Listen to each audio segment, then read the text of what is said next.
Your boy Freddie Coleman Solo on Freddie and Fitzsimmons, presented by Progressive Insurance on ESPN Radio, the ESPN app, and Sirius XM Channel 80. I love talking basketball. My boy Brandon Scoop B. Robinson, great follow on Twitter at Scoop B, does a great job covering the NBA for Bally Sports. Let's get his take of the NBA playoffs that are in full swing. He is here thanks to the Goodyear Hotline. And Scoop B, I'm going to start with the Los Angeles Lakers series against the Phoenix Suns that's tied at 1.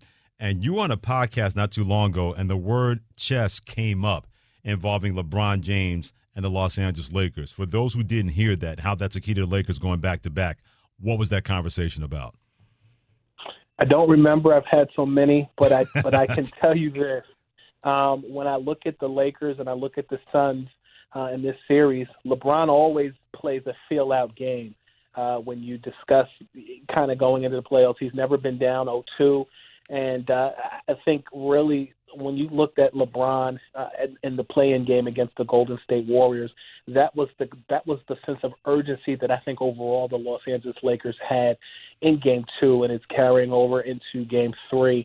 The Lakers have the lead early in the third quarter, Freddie. But when I look at this Lakers team, this team hasn't had time to gel, man. I mean, this is a team on the fly that had a short window pretty much after the NBA Finals going into the regular season because of COVID, and they're finding a way to get it together, and that's what great champions do. That's what LeBron James did, and Anthony Davis made a promise after Game 1 that he wouldn't mess up. He delivered. Daggone almost averaged a total of triple-double in Game 2, and you got to tip your hat off to them. They're doing their thing. What can the Phoenix Suns do to slow down any kind of Lakers momentum, because we know once they get going, it's almost impossible to keep that Lakers team from doing what they want to do? A couple things. One, I want to see Devin Booker as energetic and as potent as he was in Game 1. I believe he had 34 points in that contest. But additionally, in order for the Suns to be successful, they'd have to efficiently stop Anthony Davis and get him down to that 13-point window. And lastly, I want to see Chris Paul deliver FedEx on Sunday. When I look at what happened in Game 1 and that shoulder injury, and it seems like he's just been out of it. It looks like an episode of Looney Tunes after somebody gets an anvil dropped on him. I knew you would pick that up, but no, man, I genuinely think that Chris Paul has been the key that starts the engine for the Phoenix Suns this season. Was discussed in MVP conversations, and Monty Williams has guided that team, a team that wasn't expected to do well. So I think it's a combination of Devin Booker being efficient and their bench. Cameron Johnson was good in Game 2, and I just think all hands have to be on deck in order for the Suns to turn this thing around. My man Brandon Robinson talking NBA with my man from Bally Sports. Hit him on Twitter at Scoop B. That's B with a capital B. Joining me, Freddie Coleman on Freddie and Fitzsimmons on ESPN Radio. When I say the Milwaukee Bucks, who are up 3-0 on the Miami Heat, about to close them out before Memorial Day happens, and I say a sleeping giant Milwaukee Bucks team in the Eastern Conference playoffs, what do you say? Makes me think of that classic Jadakiss line on Put Your Hands Up. Y'all scared I can tell because I'm going to get Bucks like Milwaukee because like Sam I could sell. Well done. And they're selling wins and championship dreams right now, Freddie. The Miami Heat are the Eastern Conference champions, the reigning Eastern Conference champions. But COVID did a number on them. Injuries did a number on them. And I think also the Bucks, like the Dallas Mavericks, they've leveled up. When you look at the Bucks, Drew Holiday made all the difference in the world, adding him to their roster. I can tell you that around Labor Day weekend, Giannis met with the Bucks and discussed his wish list of players that he wanted to play with. And I'm told that not only was Drew Holiday on that list, but so was Chris Paul, and so was James Harden. Do you see James Harden or Chris Paul playing for the Oklahoma City Thunder or the Houston Rockets anymore? No, they're all in the playoffs, and Drew Holiday was another name that was on that list.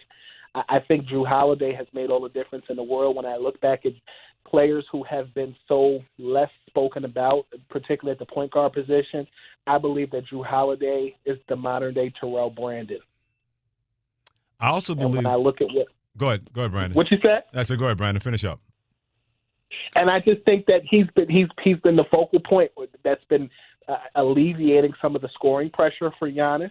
I also think Chris Middleton in Game 1, that walk-off three with less than 1 second remaining was a statement game. And I also think that their shooting in game two made all the difference in the world. And it was game three was a carryover, man. I think Milwaukee is just that daggone good. Bobby Portis, Forbes, and some of the other pieces on that team have also been efficient for them too. I'm glad you mentioned in terms of reducing the pressure on Giannis Antetokounmpo, because about an hour ago I said this is the one team that I believe for the first time maybe in his career in Milwaukee that he trusts his teammates, and they're rewarding that trust. What say you, Brandon, about that? I agree with you, and I think a lot of people looked at Giannis like he was crazy when he signed that extension with Milwaukee. In an era where a lot of players, go elsewhere, they play AAU basketball, so to speak, in the NBA. Giannis stayed put, and that's so rare in today's NBA for one guy to stay on one team, at least for as long as he has, and not going elsewhere. And I also think it was smart for him to stay because, the NBA Players Association have to come up with an agreement to renew the collective bargaining agreement. So I feel like it was good that he got his money now, but fortunately for him, he's also got a squad. In a world where everybody looks at the Sixers and the Nets, you better start paying attention to the Milwaukee Bucks because they're coming. Great stuff by Brandon Robinson of Bally Sports, talking NBA with my brother here on Freddie and Fitzsimmons on ESPN Radio. Staying in the Eastern Conference, New York Knicks, Atlanta Hawks, series tied at 1. Trae Young versus Madison Square Garden. People are losing their minds, comparing him to Reggie Miller, all the other nonsense. Brandon and I said this, because of the vitriol that the Knicks fans have spun at Trae Young, they're doing the NBA a serious favor because we believe this guy's going to be a superstar. They're really accelerating that process. What are your thoughts on that?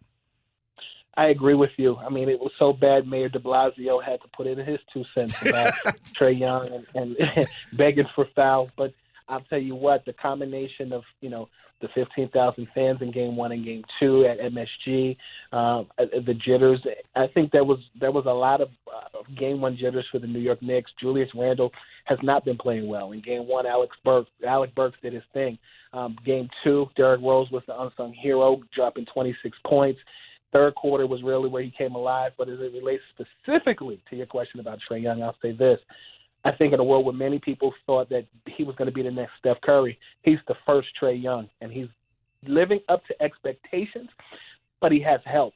When you look at the Atlanta Hawks, they're not just a good offensive team.